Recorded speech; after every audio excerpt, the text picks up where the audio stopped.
देखिए स्टूडेंट्स, आज का हमारा जो टॉपिक है ये है how to arrange desktop icons. अब आपको मैंने पहले भी बताया था, ये जो विंडो की फर्स्ट ओपनिंग स्क्रीन आपको दिखाई दे रही है इसे कहते हैं डेस्कटॉप। सबसे नीचे वाली जो बॉटम हॉरिजॉन्टल लॉन्ग लाइन आ रही है इसे बोलते हैं हम टास्क बार। लेकिन जो स्क्रीन पे ये छोटी छोटी पिक्चर्स विद लेबल्स नजर आ रही हैं दैट आर कॉल्ड आइकन्स, इन्हें हम बोलते हैं आइकन्स। ये आपको पहले भी एक वीडियो में बताया गया था। उसके बाद इन आइकन्स को कई बार आपने देखा होगा कि कोई आइकन यहां पर है। देखिए कई बार क्या होता है कि हमारी स्क्रीन पे आइकन्स बहुत ज्यादा होते हैं और कोई आइकन यहां पर पड़ा है। सपोज कोई आइकन हमने ड्रैग करके यहां रखा हुआ है, कोई यहां रखा हुआ है। तो जब भी आपकी ये स्क्रीन ऐसे बिखरी हुई नजर आएगी, मतलब आइकन्स आपके सेटिंग में नहीं होंगे, तो कभी भी आपका डेस्कटॉप के जो स्क्रीन है आपको अच्छी दिखाई अच्छी दिखाई नहीं देगी, लुक अच्छी नहीं देगी।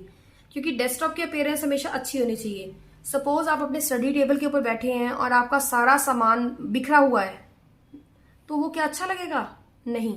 इसलिए हमें अपने स्टडी टेबल को प्रॉपर सेट करके रखना पड़ता है ताकि उसकी लुक अच्छी आए, हम इजीली उसको कंफर्टेबल यूज कर सकें।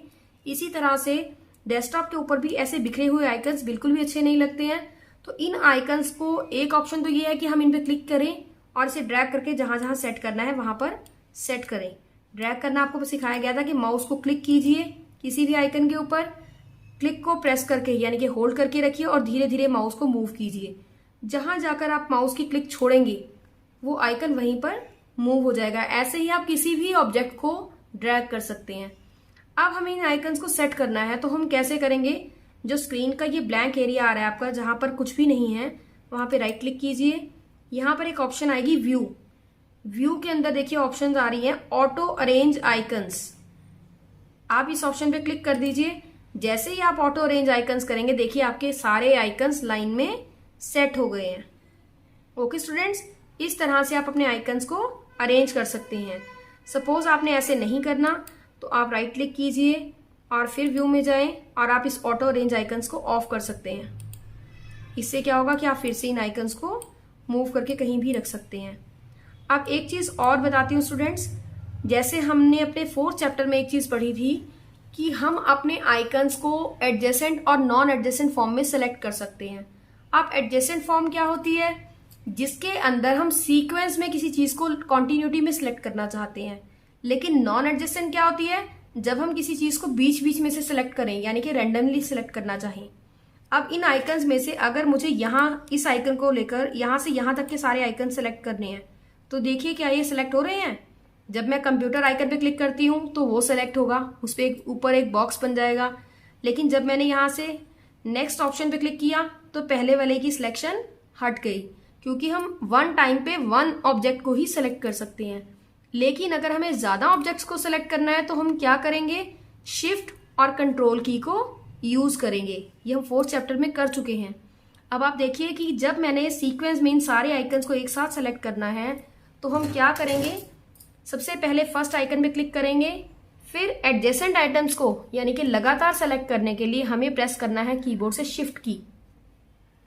शिफ्ट की को सिलेक्ट करके उसके बाद आप लास्ट आइकन जहां तक आपको सारे आइकन सेलेक्ट करने हैं उस पर क्लिक कीजिए। देखिए वहां तक के ऊपर रेंज में जितने भी आइकन थे, अब ये देखिए ऊपर के सारे आइकन सीक्वेंस में जो भी थे यहां तक सिलेक्ट हो गए हैं और नीचे के आइकन आपके रह गए हैं। अब अगर मैं इनको मूव करती हूं तो सारे आइकन्स एक साथ मूव करेंगे। ओके स्टूडेंट्स, क्लियर है? नेक्स्ट आप ये देखिए कि अगर मैं इससे बाहर क्लिक कर देती हूं, जैसे ही मैं इन आइकन से बाहर क्लिक करूंगी इनकी सिलेक्शन हट जाएगी। अब हम ऑटो रेंज फिर से ऑन कर देते हैं जरा। ऑटो रेंज आइकन्स हमने कर दिए। अब देखिए अब हमें बीच बीच में से आइकन्स को सिलेक्ट करना है, तो अगर शिफ्ट लेकर करेंगे तो नहीं होगा, आपको प्रेस करना पड़ेगा कंट्रोल। सबसे पहले CTRL यानी कि कंट्रोल को प्रेस कीजिए, फिर आपको जो जो आइकन चाहिए आप उन आइकन्स पे क्लिक कीजिए। ये देखिए वही आइकन सेलेक्ट हुए जो हमने चूज किए थे और फिर हम उन्हें मूव कर सकते हैं। Sorry, actually auto arrange on है। देखिए कंट्रोल प्रेस किया, जो जो आइकन हमें चाहिए हम उन आइकन्स पे क्लिक करते हैं, वो सेलेक्ट हो गए हैं। अब हम उन्हें अकेले मूव कर सकते हैं, या हमें डिलीट करना है तो डिलीट कर सकते हैं, कुछ भी कर सकते हैं। पर्टिकुलर लाइन में अगर किसी चीज को सेलेक्ट करना है एडजेसेंट आइटम्स को तो आपको शिफ्ट यूज करना है। लेकिन अगर आप बीच बीच में से यूज करना चाहें तो आपको कंट्रोल यूज करना है। ये था आपका adjacent and non adjacent items. I think students window की अपीयरेंस के बारे में आपको सारा समझ आ गया होगा। देखिए, जब भी हम स्टार्ट बटन पे क्लिक करते हैं तो यहाँ पर एक मेन्यू खुलता है। इस मेन्यू में से आप कोई भी ऑप्शन चूज कर सकते हैं। स्टार्ट बटन का यूज ही यही है कि हम किसी भी प्रोग्राम को क्विकली इजीली असेस कर सकें।